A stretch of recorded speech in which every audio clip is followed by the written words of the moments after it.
Hello friends. पिछले कुछ दिनों में मैं अपनी फ्रेंड्स के साथ एक बात कर रही थी कि जो हमारी सैंडविच जनरेशन है, मतलब कि हमारी जनरेशन, उनको एक बहुत चिंता सता रही है कि क्या हमारा बुढ़ापा ओल्ड एज होम्स में गुजरने वाला है। क्योंकि हमें शायद ये उम्मीद ही नहीं है कि हमारे जो आने वाली जनरेशन है या हमारी डॉटर इन लॉज या डॉटर्स हमें अपने साथ रख पाएंगे। ये क्वेश्चन नॉट ओनली मेरा है या ये कोई हमारा पर्सनल क्वेश्चन नहीं है, not quote unquote I would say कि it's not because we have such children, it is just a general opinion and generally we have noticed this, people have started booking rooms for themselves. So इस सब के ऊपर चर्चा करने के लिए कि हमें क्या ऐसा करना चाहिए कि हम अपने पुराने संस्कार, अपनी वैल्यूज़ अपने बच्चों में वो वापस ला सकें ताकि परिवार हंसते खेलते रहें। ये चीज़ मैंने अपनी एक बहुत क्लोज़ फ्रेंड को बहुत सालों से ऑब्ज़र्व करते हुए नोटिस की है उसके अंदर, और मैंने सीखी है। उसके लिए मैंने उसे आमंत्रित किया है, इनवाइट किया है अपने स्टोरीज़ मैटर पर। So I welcome Shalini Bishnoi. I call her Shalu प्यार से, क्योंकि हम ऑलमोस्ट 2 डिकेड्स से एक दूसरे को जानते हैं। हमने साथ में DPS में काम किया है and now more than that we are best friends. So Shalu, welcome to my show Stories Matter. Thank you Indu, thank you for calling me here. और सबसे बड़ा कोइंसिडेंस देखिए कि हमने साड़ियाँ भी सेम शॉप से सेम जगह की पहनी है। तो इट्स अ प्योरली कोइंसिडेंस, में भी बेस्ट फ्रेंड्स में शायद telepathy, whatever you may call it.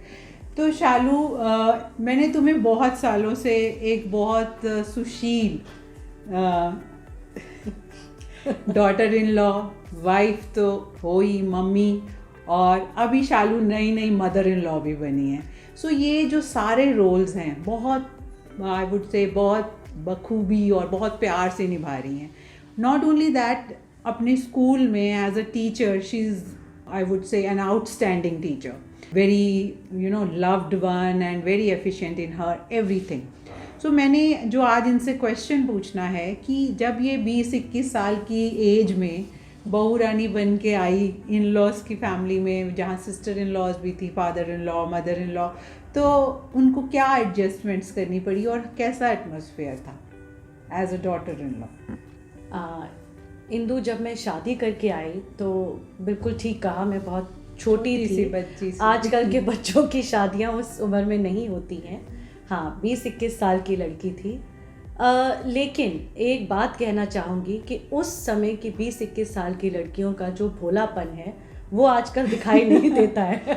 या नेचुरली जब आप शादी 28-29 पे करते हो तो फ़र्क तो आ जाता है, मैच्योरिटी लेवल में चेंज हो जाता है। तो उससे एक फ़ायदा क्या हुआ कि जिस माहौल से मैं आई थी, मैं पहले से ही एक बड़े परिवार से आई थी, और जब मैं यहाँ पर आई तो यहाँ पर भी मुझे अच्छा बड़ा परिवार मिला। मुझे एडजस्ट करने में कोई मुश्किल नहीं हुई। या because she is a very very friendly person, I would say, she accommodates herself very fast. मतलब उसमें जॉइंट फैमिली में आके फ़ायदा जैसा लगा कि नो आपके जो लाइफ है उस पर बहुत सारी रिस्ट्रिक्शंस लग गई हैं, या किस तरह से, मतलब how, what was the feeling कि ओ हो, it would have been better अगर हम अकेले रहते, हमारी लाइफ बेटर होती। सो कुछ ऐसी फीलिंग थी? नहीं इंदु, मुझे ये कभी नहीं लगा कि मैं अकेली रहती तो मुझे मज़ा आता, क्योंकि मैं एक ऐसे ही परिवार से आई थी और मैं सब लोगों के साथ ही रहना चाहती थी, और उससे मुझे इनफैक्ट फ़ायदा बहुत हुआ।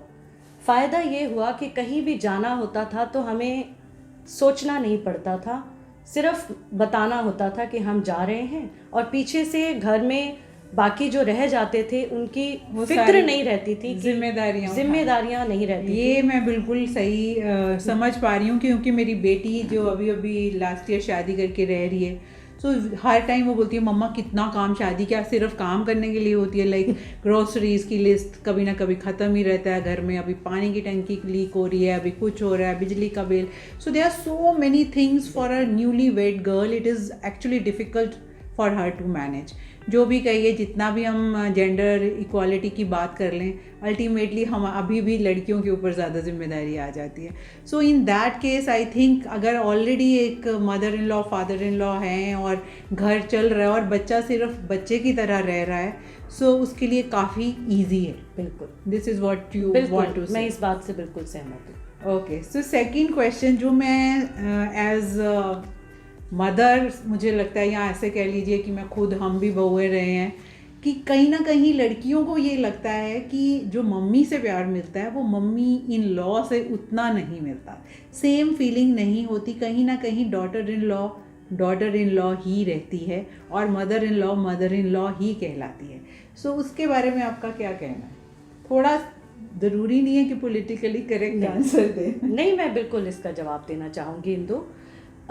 मेरा ये मानना है कि जो ये हम एक सोच के आते हैं ना कि हम शादी करके जाएंगे, फिर उन्हें अपनी माँ बना लेंगे और हम उनकी बेटी बन जाएंगे, तो कहीं कहीं मुझे लगता है कि ये सोच मेरी तरफ से थोड़ी सी बदल देनी चाहिए। बजाय ये सोचने के कि हम उन्हें अपनी माँ ही बना लेंगे, अगर हम उन्हें माँ का दर्जा दें, माँ जैसी इज्जत दें, तो मुझे लगता है इससे कोई बड़ी बात नहीं है। घर इसीलिए टूटते हैं क्योंकि हम उनसे वो वाला एक्सपेक्टेशन रखने लगते हैं जो हमने अपनी माँ से रखी थी। बहुत ही आई थिंक राइट बात कही है कि हम सडनली एक जो 21-22 या अभी हम कहते हैं 28-29 पे suddenly how can we expect कि वो ओवरनाइट वो आपकी मदर बन जाएं या वो आपको डॉटर बना लें। और equally true for the daughter in law also कि वो आते ही आपको अपनी मम्मी का दर्जा कैसे दे सकती है। सो आई थिंक इस केस में मदर इन लॉ और डॉटर इन लॉ की थिंकिंग अगर फ्लेक्सिबल हो तो बेटर है। सो यहाँ पे मैंने जो सोचा है कि हमें फ्लेक्सिबल माइंडसेट्स, क्योंकि आजकल जो यंग जनरेशन है उनके साथ हमारे टाइम टेबल मैच नहीं होते। They love to stay awake late night, उनको पार्टीज़ में से जाना होता है, उनको अपने फ्रेंड्स के साथ हैंग आउट करना है। तो अगर हम हर बात पे चिड़चिड़ करेंगे तो फिर वो बच्चों को लगता है हमारी फ्रीडम कब हो रही है। बिल्कुल इंदु, मुझे लगता है उनका खाने का टाइम अलग, सोने का टाइम अलग, घूमने का टाइम अलग, उनको जीने दो उनकी ज़िंदगी। उन्हें हमारे लिए बदलने की ज़रूरत नहीं है, हमें उनके लिए बदलने की ज़रूरत नहीं। हम अगर अपना थोड़ा सा वो कहते हैं अनलर्न कर लें, अपना माइंडसेट थोड़ा बदल लें, अपनी रूटीन्स को अपने अपने हिसाब से चलाएं और ये एक्सपेक्टेशंस छोड़ दें कि वो हमारे सांचे में ढल जाएं, तो लाइफ दोनों की ईजी हो सकती है ना? बिल्कुल बिल्कुल। तो अच्छा, you've been always working, मतलब almost when Bhavya was just in class nursery, as class you told nursery, me. absolutely. तो as a working daughter-in-law and as a working mother, कैसे आपको सपोर्ट मिली या आपको कैसा एटमॉस्फेयर था जॉइंट फैमिली में? और डू यू थिंक कि अगर आप अकेली रह रही होती as a you know in a nuclear family, तो क्या डिफरेंस होता दोनों चीज़ों में, लाइफ्स में? इंदु, मैं ये मानती हूँ जॉइंट फैमिली में जब बच्चे पल बढ़ के बड़े होते हैं, उनकी ग्रूमिंग, उनकी personality is totally different from the children who have brought up in nuclear families.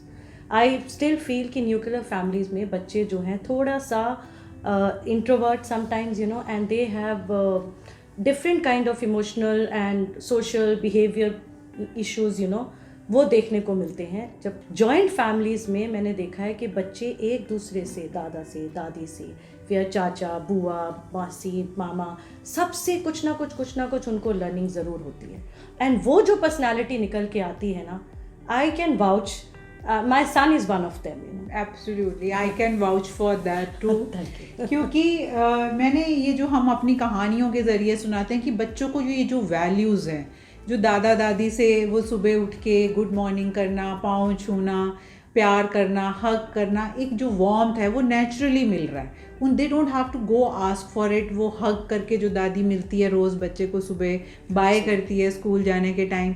सो जो हम सोशल इमोशनल लर्निंग की बात कर रहे हैं वो जॉइंट फैमिली में ऑटोमेटिकली हो रही है, नॉट ओनली बच्चे के लिए, बड़ों के लिए भी, क्योंकि ना वो अकेला फील करते हैं और ना ही बच्चा अकेला फील करता है। आजकल सबसे जो मुश्किल जो घड़ी है पेरेंट्स के लिए कि बच्चों को स्क्रीन से कैसे दूर करें। तो जहाँ दादी की गोद होगी और दादाजी के किस्से होंगे सुनने के लिए, तो बच्चे की स्क्रीन से आई थिंक दूर अपने आप हो जाएगा। बिल्कुल हो जाएगा उसको मैंने बहुत सी बार देखा है, हम लोग स्कूल में बस ड्यूटी करते थे, हाँ। तो दादाजी खड़े होते हैं लेने के लिए, हाँ। या दादी खड़ी होती हैं, सो इतना अच्छा लगता है, वो गोद में उठा के बच्चे को लेके जाते हैं। So I use to feel really good कि कुछ चीज़ें हैं जो बिना कहे ही हो रही होती हैं, जो हम किताबों में पढ़ पढ़ के सिखाते हैं वो नेचुरली हो रही हैं। और वो इन बच्चों को भी उस समय समझ में नहीं आ रहा होता नहीं है, आ रहा पर जब ये बड़े होते हैं तब इन्हें समझ में आता है कि बिल्कुल उस समय ये जो हमने किया था, जब दादाजी ने ये सुनाया था या दादी ने जब वो कहानी सुनाई थी, तो मुझे उससे ये लर्निंग हुई थी। बिल्कुल ये जब बड़े होते हैं तब समझ में आता है। बिल्कुल। अच्छा, अभी चालू हाल ही में मदर इन लॉ भी बनी है, सो अभी हम ले आते हैं अपनी जो क्वेश्चंस को न्यू जनरेशन की तरफ। So as a mother in law and as a daughter in law, दोनों अभी साथ में हैं, so we can say 3 generations in the same house, they are living together happily lovingly. तो उसमें आपको क्या फ़र्क, अब अपने आप एक सीढ़ी चढ़ गई हैं, तो उसमें कैसा फील हो रहा है? बहुत बहुत बहुत मज़ा आ रहा है। इनफैक्ट मेरे मज़ा आने के एक्चुअली 2 कारण हैं। एक तो ये है कि मेरी कोई डॉटर नहीं थी, तो मुझे एक लगता है कि मुझे एक डॉटर मिल गई है। I wish her mother in law जो सुन रही है वो ये पॉइंट नोट कर लें। मुझे सच में बहुत बहुत मज़ा आता है।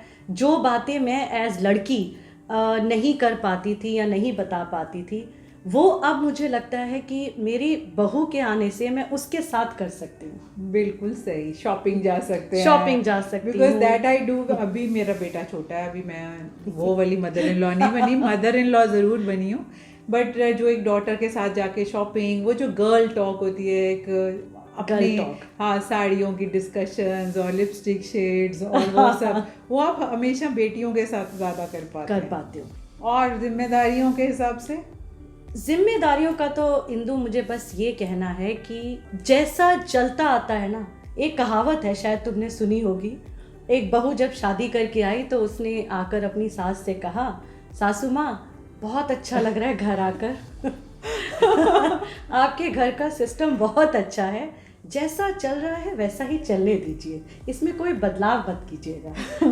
तो है तो वो मजाक की बात, लेकिन मैंने उसे एक्चुअली सच माना है।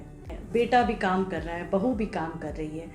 अब वो बच्चे जो बेचारे सुबह 8 बजे निकल रहे हैं, रात को 8 बजे आ रहे हैं, उनसे तुम क्या सोचोगे कि अब ये आकर के अपना सामान, अपना बैग उतारे और भाई आ जाइए काम का, देखिए घर के अंदर कितना काम पड़ा है वो भी आप कीजिए। क्यों ऐसा करना है? बिल्कुल, ये बात जब my daughter use to come back from office और वो रास्ते में मुझे फ़ोन करती थी कि मम्मा फटाफट खाना रेडी करके रख लो, तो मैं ये क्वेश्चन हमेशा अपने आप से पूछती थी कि कल को सेम फ़ोन मेरी डॉटर इन लॉ करेगी तो क्या मेरा जो रिएक्शन होगा कि to see ensure that when she comes back food is laid on the table and she doesn't have to feed कि मम्मा ने अभी तक खाना तैयार नहीं किया। तो ये again I would say I want to say one thing, it gives me immense pleasure to do that.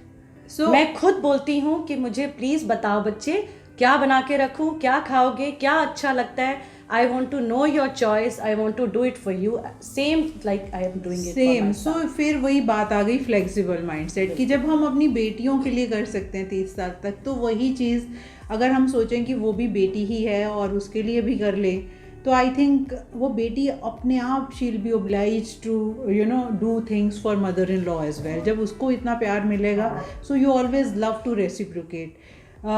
Next जो बहुत अच्छी बात है, ये मुझे बहुत अच्छा फीलिंग आ रही है कि हाँ ये भी पॉसिबिलिटी है। अगर हम ये सोचें कि जो अभी हमारे एज के पेरेंट्स हैं वो बुक कर रहे हैं ओल्ड एज होम्स में रूम्स, तो मुझे लगता है हम अवॉइड कर सकते हैं अगर हम ये कंड्यूसिव एनवायरनमेंट घर में क्रिएट कर लें। और हमारी जो बहुएं हैं या डॉटर्स हैं, आजकल तो of course parents can stay even with their daughters also, तो हमें ओल्ड एज होम्स में नहीं जाना पड़ेगा। इंदु, मैं इसके लिए सिर्फ इतना ही कहना चाहूँगी कि प्यार जितना दोगे उतना ही मिलेगा।